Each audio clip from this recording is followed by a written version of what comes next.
So just give us an idea of what exactly is happening in Libya right now. Is there a slave trade there, and how is it able to operate in the modern age?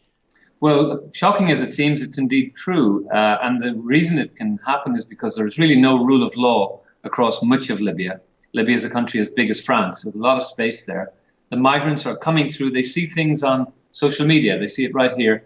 They see the promise of a new life when they go through their Facebook feed, and they think something is wonderful waiting for them in Europe. Because a smuggler has abused the system and has sold them that lie.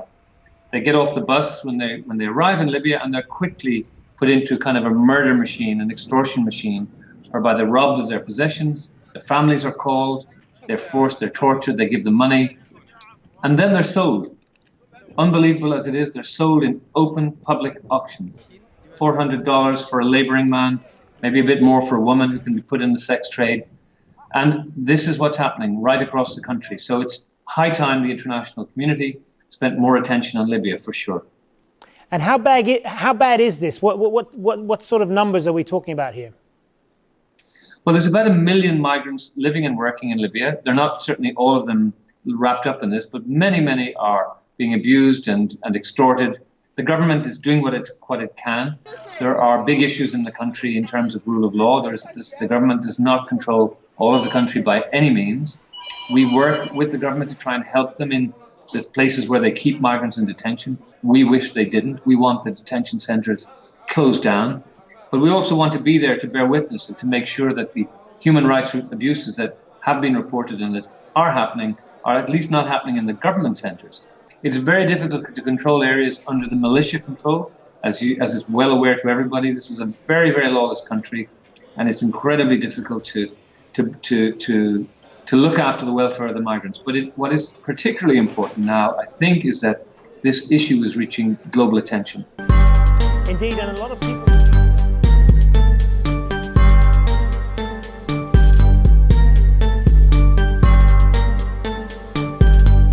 They got drone bases all up in Africa. They have proxy wars in Africa right now. Somalia is being destabilized. Yemen is being destabilized. All of these countries, and they have a refugee crisis right now. So when these refugees have to get into Europe, they're on the run. They got to go through Libya.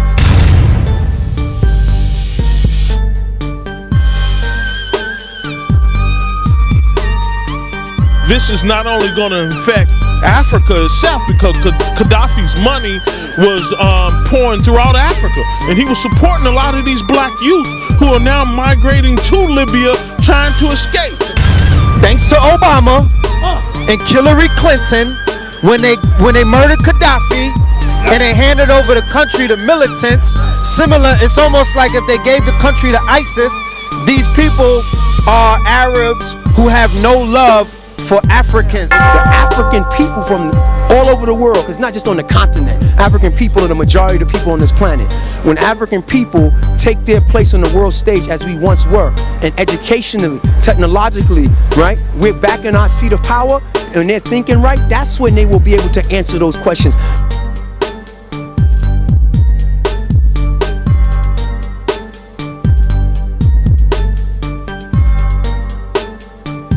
Can you tell us what's going on in Libya? Yeah, do you know what's going on the grounds? Oh, besides that? For sure, like the slavery that's going on, yeah. It's sad, but you know, the Arabs, they fucked up, man. Yo. What's being done in the African community to counter that? Well, we just gotta watch that shit. I just saw something. Damn, when Cameron came out here or something, they got the whole force out. I just saw something where the Zimbabwean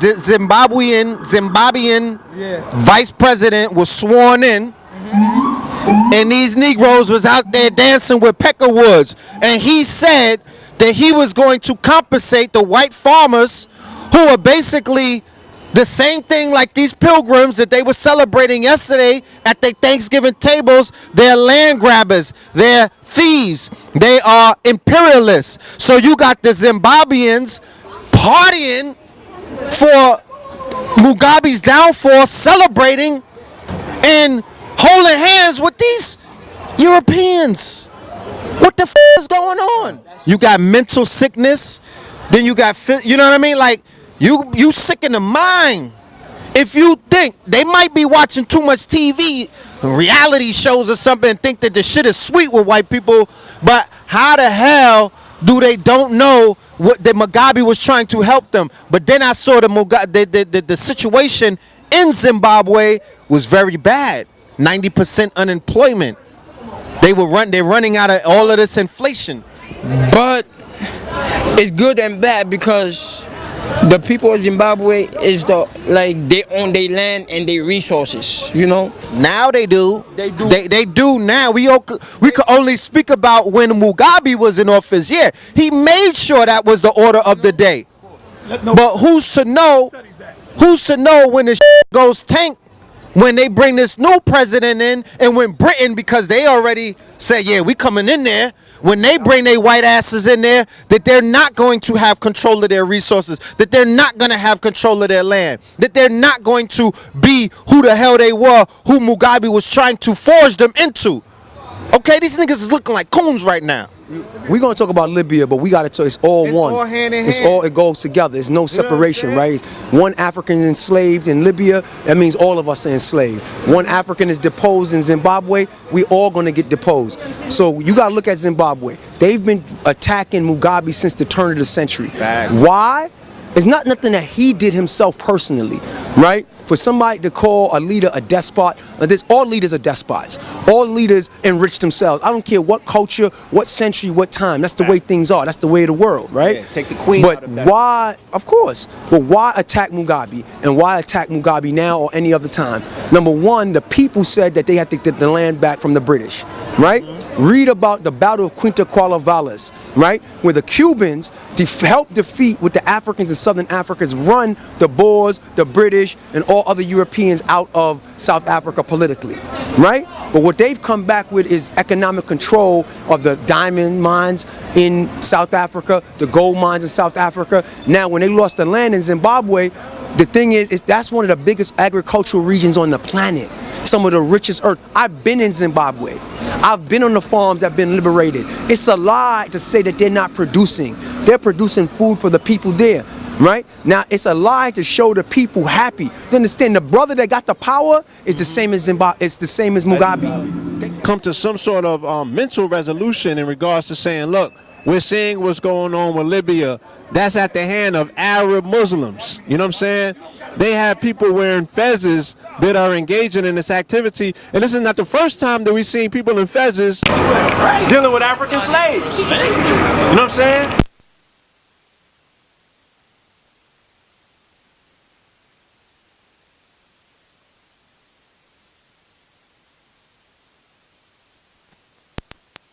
Dan, all right, the pale Arab, okay, so the pale Arab always had his dirty hand in these conflicts, all right.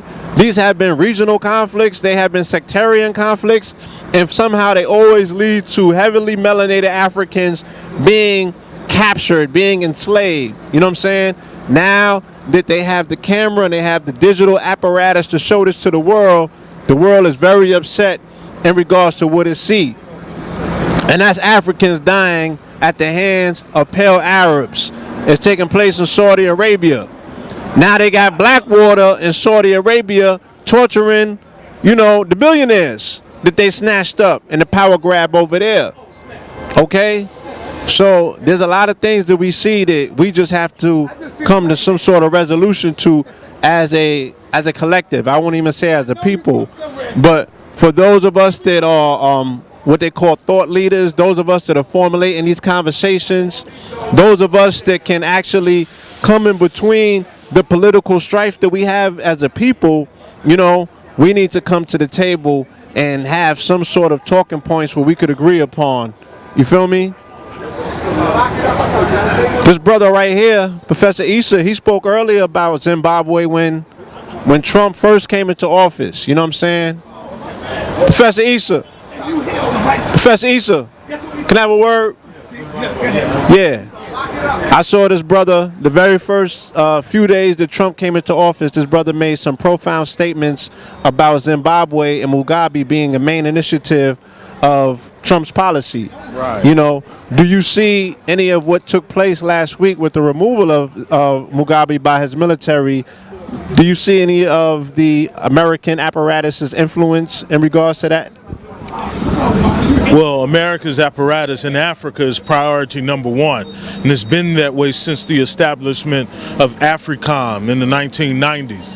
So Africa is very strategic to the United States government. My question is, why isn't it strategic to black people anymore?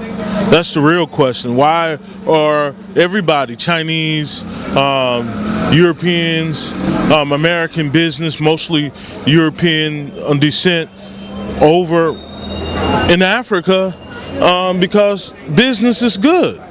And my other question is, why aren't those of us who are descendants, direct descendants, engaged in these business enterprises, particularly being that it's our ancestral home for many of us? So, but with Zimbabwe, it was a constitutionally removal of Mugabe. In fact, the Zimbabwe Supreme Court came out yesterday, I believe, and said that the military takeover was constitutionally sanctioned by the Zimbabwean Constitution. This is what the Zimbabwean Supreme Court said. And the removal of Mugabe had a lot to do with inter-party fighting more than Western intervention. Now, of course, with the West, you can never discount the West. You can never discount the West and what they do, the United States, Great Britain, and other forces, but you can nonetheless not discount what was going on in Zimbabwe. A lot of party infighting, and the reality is Mugabe was there for almost 40 years. He was 90-something years old. He really couldn't. Yeah, I mean, he was an old man. You know, he wasn't he hadn't been running it for over a decade anyway. It was his wife, Grace Mugabe, who was actually running the show. And some believe that she was being used, possibly those within her camp, I think they're called the G40. They were being used by possibly other forces to really destabilize the country. So now there's a new president. He was sworn in the other day. He was actually, that was Mugabe's son for the most part. Mugabe raised him. They were in the guerrilla camps together, in prison together. So, but it was a lot of in-party fighting. And so they just gave Mugabe a very good deal. He got $10 million to step down. Half of that and $5 million in a lump sum. He gets to keep his properties there. And he left the country yesterday with Kenneth Kandua, the first president of Tanzania, who's also 93 years old. He went over and got him. He said, come on, man. We old revolutionaries. It's time for us to go on and prepare for the other world. Right. He was also 93, and they got on an airplane together yesterday and flew to Zambia. Yes. So that's my say on that subject. Right. So this doesn't look like any CIA interference in regards to them, you know, putting new leadership in place? No, I think this was mostly, this was an internal fight that had been brewing for a long time. There are internal problems in African politics. ZANU-PF, which is the primary party in Zimbabwe, that was an internal fight. It was a fight between Grace Mugabe's camp, they called the G40, and between the new president Mnangagwa, his camp called the lacrosse team. Those were two in-party camp fights. Now, like I said, there could be a possibility where Western intervention was there involved. Now, they are talking about compensating the farmers, the white farmers, many of them who lost their land. That just came out the other day. Maybe they feel that they have to submit somehow I mean, unemployment in Zimbabwe is 80%. That's a threat to national security. This is what people are not talking about. It's an agricultural-based society. And so they're not producing like they were under the white farmers. And so 80% of the people are unemployed. So some of them are saying that they will hire some of the farmers to come and do it. Obviously, Zimbabweans were not prepared to run government. As we saw in the case in the 60s when many of these African countries got their independence, many of them were not prepared. They didn't have the manpower. Once the whites left, who's going to take over? So that's a big issue. So that may play out here. We don't know. I don't have all the details, but I do have the latest information. We were also talking about Libya as well before you showed up. I would definitely love to hear, your input on that. What about Libya? Oh, the slave trade. What you mean? Oh, yeah. We're going to have to jump on Dr. Ice. No, don't do that. Don't do that. Actually, some of us have been fighting over this since the Obama, Hillary Clinton-led NATO invasion of Libya. I got on international TV and I talked about this when it first happened. I wrote about it. I got on press TV and I did numerous of international interviews on how this is not only going to affect Africa itself, because Gaddafi's money was pouring throughout Africa, and he was supporting a lot of these black youth who are now migrating to Libya trying to escape.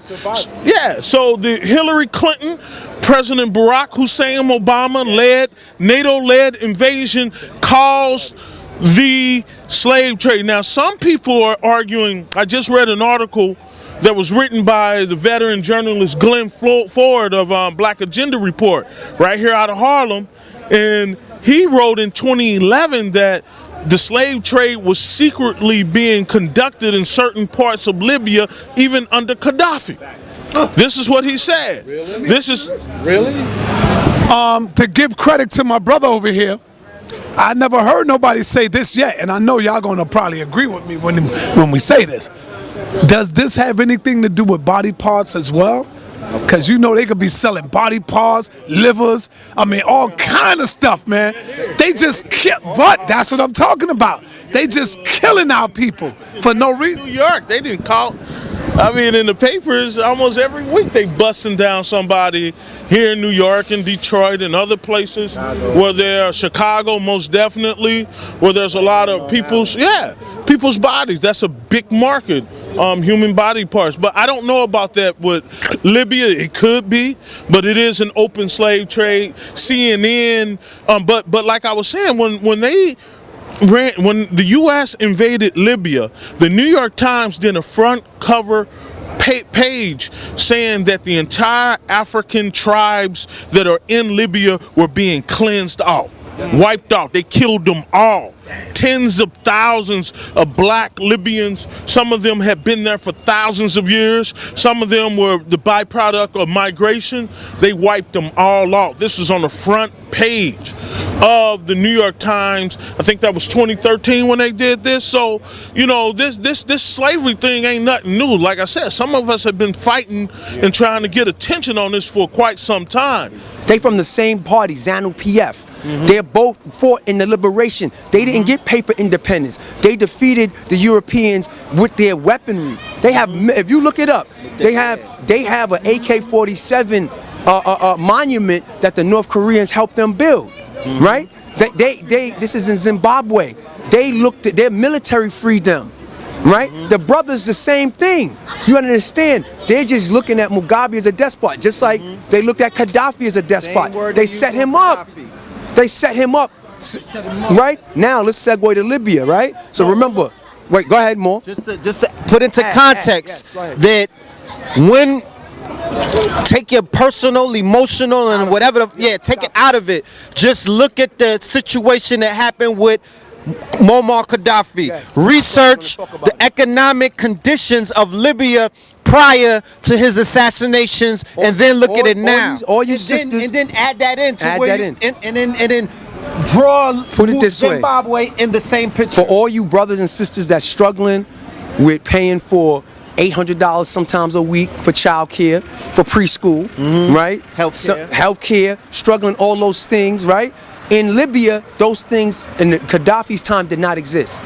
Once you had a child, your husband, right? You and your husband had a baby, they gave you $5,000. The indigenous Libyans did not even have to work.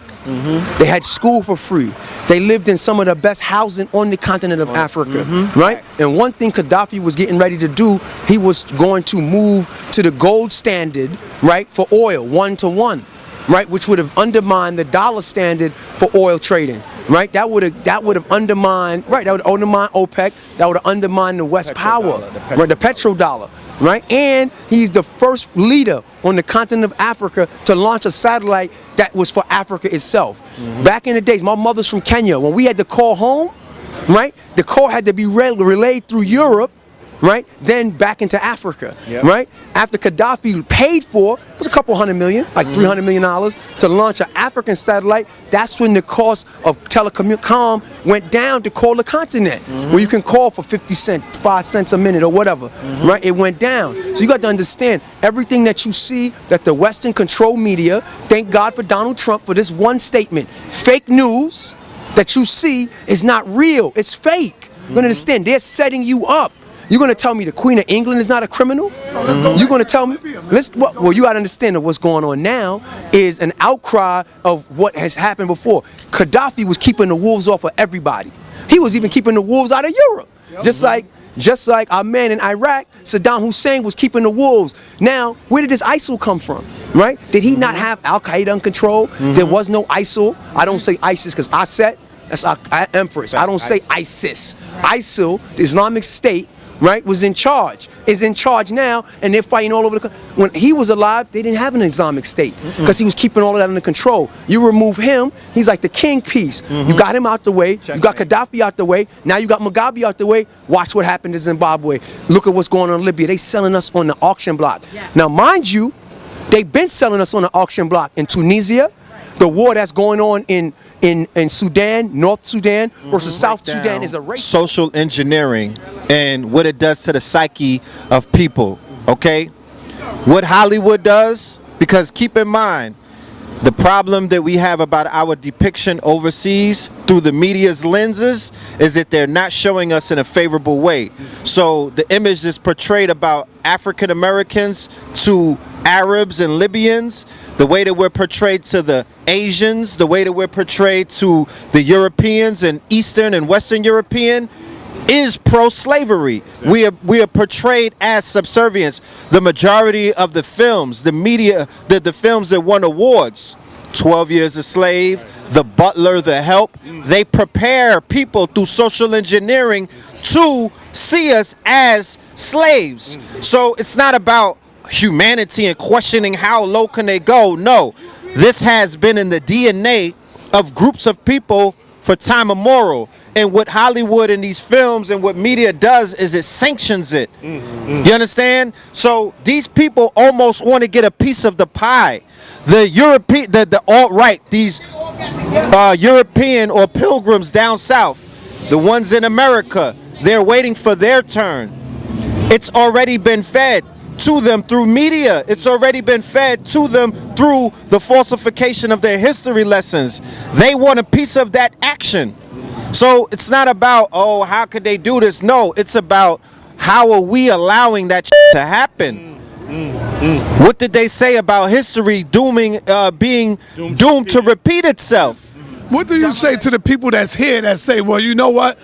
That's Africa business. That ain't got a damn thing to do with us over here. We got to worry about ourselves here. We got to free our minds here. We got to worry about uniting here. Let Africa deal with Africa, and we need to deal with ourselves here. What do you say to that, brother? What do I say to that group? No. To that. Okay. To that mindset. Well, I mean, people think like that. Well, that type of thinking is recent in our history here. Up until the last 30 years, Africa was on all of our minds. But we've gone through a serious systematic re-education on our place in Africa, and now it has been replaced with Afrikaan. Right, and that's by design. Now, let me finish. Please, hold up. I'm talking. All right. I just had a question about what he said. So, I'm losing my train of thought, brother. All right. So, if you look at the African independence movements after the 1950s, Kwame Nkrumah studied with black people right here in Harlem, under Dr. Clark and Dr. Penn, the Negro History Club. That had a major impact on Nkrumah going back home to set up the country, the first Pan-African state of Ghana. If we look at the Ethiopian, the foundation of Ethiopia, particularly when it won its independence, when it had its battle under Menelik II, the Battle of Adwa in 1898, it was African Americans from here that volunteered and went over there to help to fight. And even when Haile Selassie went to war against the Italian, there were African Americans right here in Harlem who went over and fought. If we look at the Cuban Revolution and how Cuba single-handedly went into Southern Africa and freed Nelson Mandela and freed Zimbabwe and freed Angola from colonial rule from the Portuguese and the British. It was African Americans from New York and the American South who went to Cuba, then to Africa to fight in that revolution. Some of them are still alive. Right? Some of them are still alive. So this new stuff about black people not wanting to deal with Africa is not, it's a new recent part of our history. And this is an intentional effort. I find it quite interesting where I just said the US government is saying that Africa is strategic to its interests, and at the same time, African Americans at the same time have been re-educated to say that it's not. The half Arab children, right, of the Arab invaders in Sudan have the African people in slavery. That's always been. Fact. Right? That's always been. So this is not new, right? Don't just think because the Western media is popularizing, meaning that it's just started again. No, this has not stopped. The Arabs have enslaved us for over 1,000 years, and it did not stop even in modern times. So there's a reason why they're popularizing it right now. And this is what we got to understand. Everything that the Western media shows is for a purpose. It's mind control. You have to think for yourself. You have to get your teams of researchers and journalists and go on the ground and study yourself. You cannot just make overall assessments and assumptions that everything that the BBC shows you, that Western media shows you is cool. That's our problem. We think that we're experts because we went to study political science at Duquesne University or Duke University or NYU. No, you have to go and talk to the people. You have to go on the ground and learn for yourself what's going on. If your enemy shows you something, Malcolm said it best. He says if they got this man right here and that they're demonizing this man, you better get close to this man. If they're praising this man, you better get the hell away from this man, because that means there's something that he's doing for them that they need him to do, right? So if Zimbabwe is doing something right for itself, they're going to demonize Zimbabwe. If Libya and Gaddafi is doing something right for itself, they're going to demonize Libya. Just a quick question, don't go anywhere. The only thing I was trying to get to, that's why I got to get back used to the pattern of conversations, how I learned. But you said 30 years that we've been clear on Africa. That for that to be the thesis, and then I just want to get that clear before you went anywhere else. Because to this day, there's folks who still don't really understand Africa. Even if the question posed, West Africa over there and here, that was back here. Because remember, even Malcolm, in one of Malcolm's speeches, he said, your brother, he said, I ain't left nothing in Africa. So you lost your mind in Africa. When you came here, you was black-minded. And for those who know Malcolm's speech, he broke that down. So this has been longer than 30 years, man. Malcolm was all about Africa. Right, no, but I'm saying the masses he was speaking to when you said... A lot of them that were organized, the black nationalists have been the core of black America, right? And the old school black nationals, now we don't have many of them alive now. Many of them, they just named the street after one of the brothers. What's his name? He just a few weeks ago. Lambre. Right. So what I'm saying is that is the core of black political thought, centered around Africa. This new stuff is recent. Although you've had pockets all over this country where we didn't know who we were because of what happened to us. You also had strong pockets where they were advocating positively, like Dr. Clark, right? No, did he not do that? That's true. Yeah, did not Dr. Ben? Right? Does not Professor James Small? Does he not come up and talk about this? Right? Dr. Jeffrey. So I'm saying these are the old school, but this new group have no connection, and there is a reason why. But that's a whole nother show at another time. Yeah, brothers and sisters, I just want to let everybody know China at one time was was going there adopting young kids and was killing them later on for their organs. As right now, allegedly, I'm saying allegedly, China is back in Africa doing business. I want to know what type of business y'all think they doing in there. For me, I think they still doing the body part snatching theory over there. What y'all think about that? I mean, and again, I broaden it to humanity. If there's a buck in something, the buck motivates so many folks. So, but if that's actually taking place, what's the collective, the international or the Pan-Africanist response? Because there's been enough rumor about this organ stuff for us to if there's enough smoke, there's got to be some fire. So what is our collective response?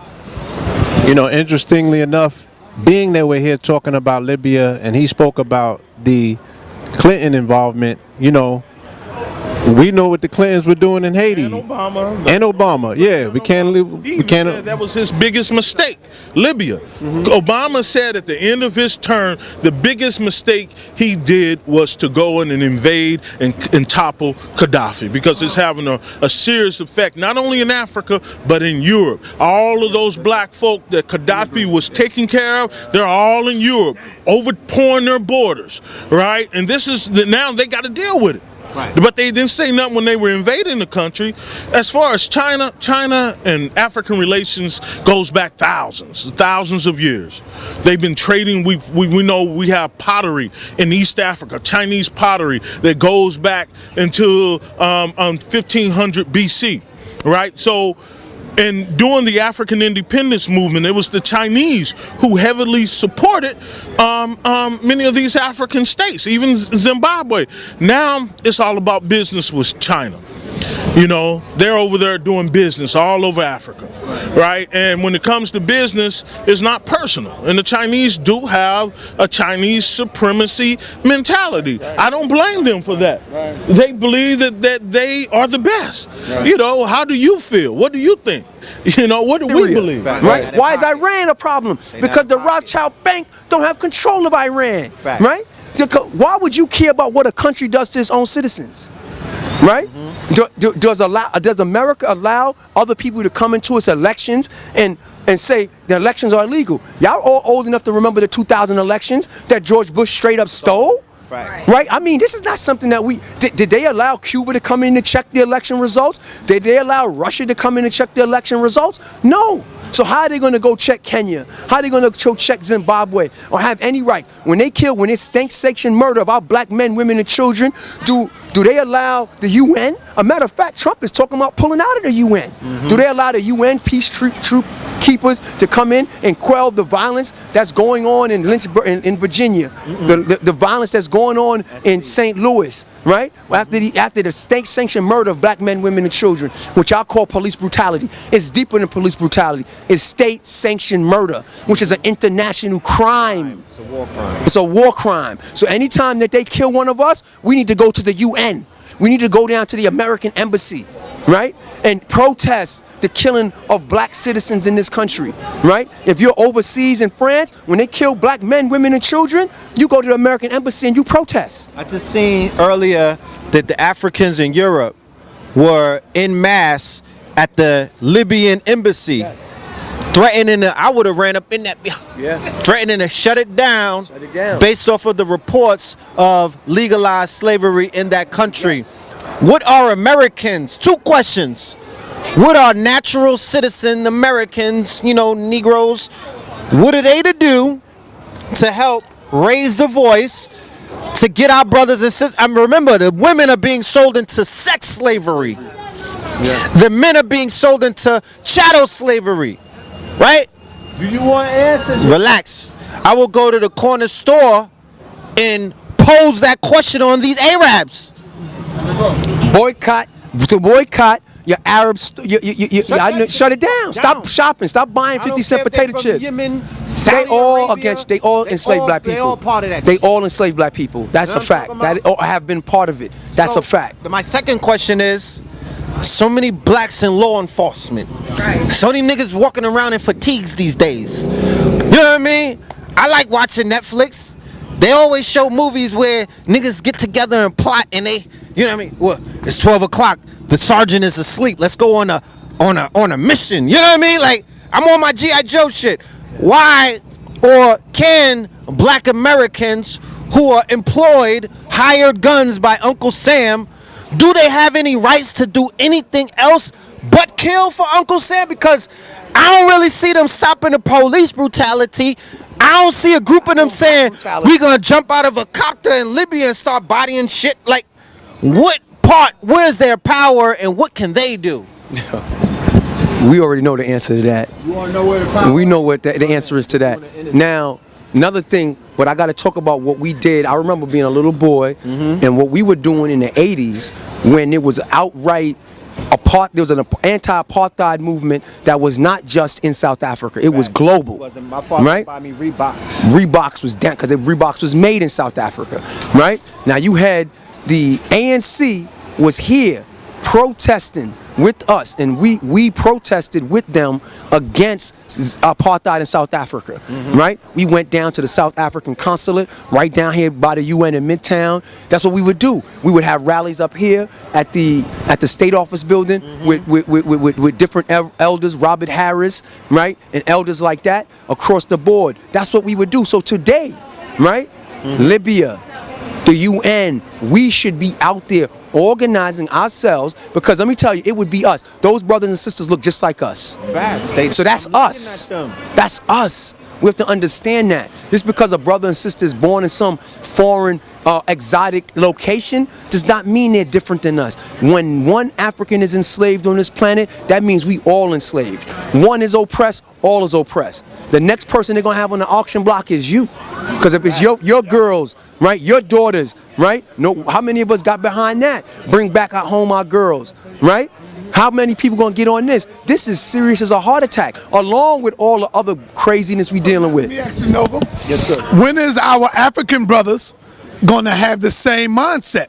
When they shoot one of us down, all of us are shot down. Because you don't see, hold on, you don't see our African brothers in our protest marches. It's like they feel that they are separate from us. So when is that gonna take place? Because I'm gonna talk about, because I'm speaking as an African American, right? I'm speaking as an African American. One parent is African American, one parent is continental African. And let me tell you, the issues that y'all think y'all got, let me tell you, in your house you got running water, your fridge is full, you got food stamps, you got welfare, you got a job, you got education. Many of our brothers and sisters in South America, the Caribbean, on the continent of Africa don't have those things. Puerto Rico, sorry.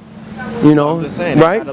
Right? Don't have electricity. So you got to understand, the day-to-day survival for people in those countries is very different. The level of education and level of exposure to world culture is very different than what we have, right? We can't equate the way we are one-to-one to a continental African, right? It's very different. The day-to-day on the ground, when somebody doesn't have Wi-Fi, we got Wi-Fi everywhere here. Here on the corners is free.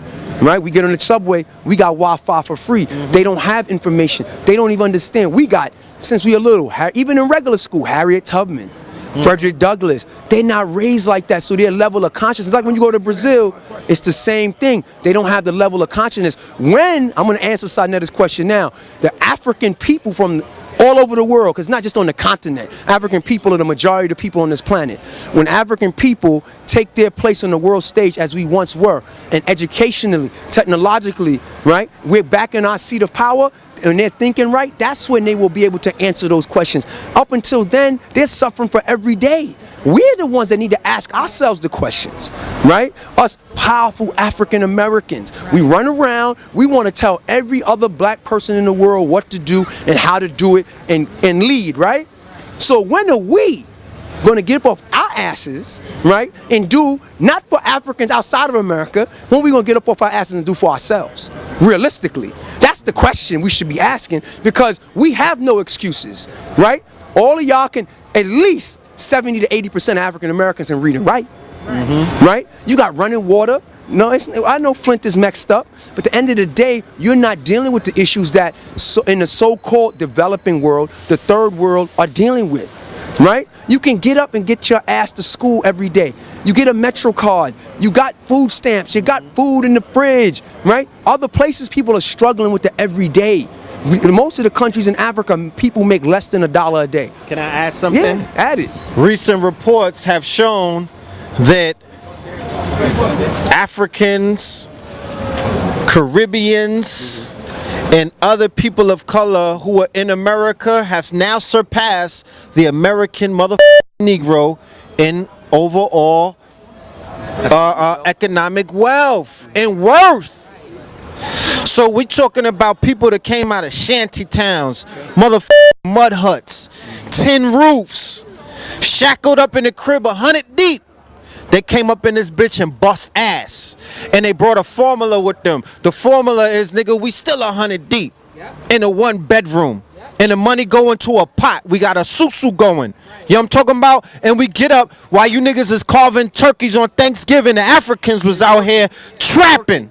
Working. Black Friday every day for them. That's what I see. They don't make excuses because their origins, they know what poverty is and they're never going back. And not only are they busting Americans' asses over here, but they are rebuilding their own country. They lead when it comes. There's a name for that. The name remittance. I don't know what the name is, but there's a name for sending the bread back, sending them barrels back. They lead in that. So they not just here indulging in this nigga shit. They in it and not of it. Yeah, they listen to Dipset and all that shit. And yeah, they'll fucking do the nay with you, but my nigga, they got a motherfucking plan. Some of these brothers out here that you see selling socks and whatnot from the continent, they doctors in their country. They lawyers in their country. You feel me? They not just no regular throwaways. These people are they high in their village. So they out here selling socks, that little $10 a day. Cause I see them trapping, they getting a rack. I seen some of them make a rack a day. Yeah. They send 100 back, and 100 in those countries mean more than what they mean right here. So 10 G's. There's gonna come a day soon where a lot of the bullshit with the real shit is going to meet. So like Nova said, miss me with the fucking crying. Miss me with the pity parties, Black American. Miss me with all of this woe is me shit. They will never add on to that because they know that the universe is mental. They know that they will not attach themselves to your sorry ass and the motherfucking complaints that you have, because that's gonna stop the flow. Now, do the work. I want to add to that. I want to add real quick before Red go in on the hip hop tip. I want to add to what he's saying about our people from the continent and the Caribbean. Right now, in particular, my brothers and sisters from the continent up here on 25th. We've done serious sociological studies with our brothers, just by living with them, right? And building out here, right? I can attest to how they hold you down, how they hold my dad down, how they hold me down, right? I can bounce all day, right? And come back, and the brother next to me will have all my money, done sold my books, my videos. He don't want no percentage, nothing. His children help. My brother right here, Willie, take his stuff home, don't want no handout, no nothing. But the bigger thing that I watch my brothers and sisters from the continent, like my brother Django, Lion Boy, Lion Man, as my dad call him, right? Django plays with lions. One thing that they taught me just from an eye test is how we should get together. Right? And it also taught me what has been stolen from us as African people, right? Because genetically and physiologically, we are African people. But the greatest thing they took from us is our African minds. We left our minds in Africa. I think Malcolm said that. Dr. Clark espoused upon it. We left our minds. We have to get that African mind back. But that mind is not just the mind, it's the spirit. It's that sense of family. When I eat, you eat. What do we call that, Django? When I eat, when you can't eat without your brother, what do we call that back home? Like what we can't eat? No, when you eat, you gotta share with me. Right? That's real. Yeah, you get. Right? Look. Right. A.A. Rashid, when we was 11 and 12, his mother would bring us amongst the East Africans for the Eid festival and all of that. I'm talking about huge pots of food. We all sit in a circle. We're eating with our hands. For you know, don't judge me. But you know, we can do both because it wasn't like we was eating soup. Yeah, we invented the forks and the spoons. You already Remember, so African people brought forks and spoons and knives to Europe. So don't get it twisted. So we ate as a I don't even know these Africans. Right. You feel me? That's a lesson. They speaking French. I'm like we. I don't know nothing. But I'm eating with them. I'm feeling the love like they like my brother. But think where we get the sugar from. Viral flour, sugar. That's our culture. Where's that today in 2017? Right? We all want to do it by ourselves. Let me tell you, especially my educated brothers and sisters, the shit that they taught us in college is false. Right? You're not supposed to stand on your own. Right? You're more powerful when you stand as a family. When we stand as one unit. Right? This fist, I know it sounds cliche, but these fingers separated are weak. These fingers together are strong, and trust me, my right cross ain't no joke, but that's my family. I need y'all to be my family and be with us. We got to get that in our minds. Watch your continental brothers and sisters, and instead of hating them, because that hate was put into you by your enemy. It damn sure was. That jealousy was put into you by your enemy. Right? Watch your brothers and sisters from the Caribbean. Don't ridicule them. Get next to them. Say, how can we work together? How can we do this deal? Give that up. If we don't, that auction block on Libya is going to be the auction block right here, like it was on Wall Street, in New Orleans, in Columbia, South Carolina, Charleston, South Carolina. Don't get it twisted. Richmond. You are not that far away from Libya. What's going on today? Don't think that it can't happen here. Don't think. Why do you think they keep showing you The Walking Dead? Why do you think civilization can be gone like this? And you are the weakest in this civilization. People will violate you because they're violating you now. So please, put your petty differences away. Let's work together. You know what I'm saying? Let's build a nation.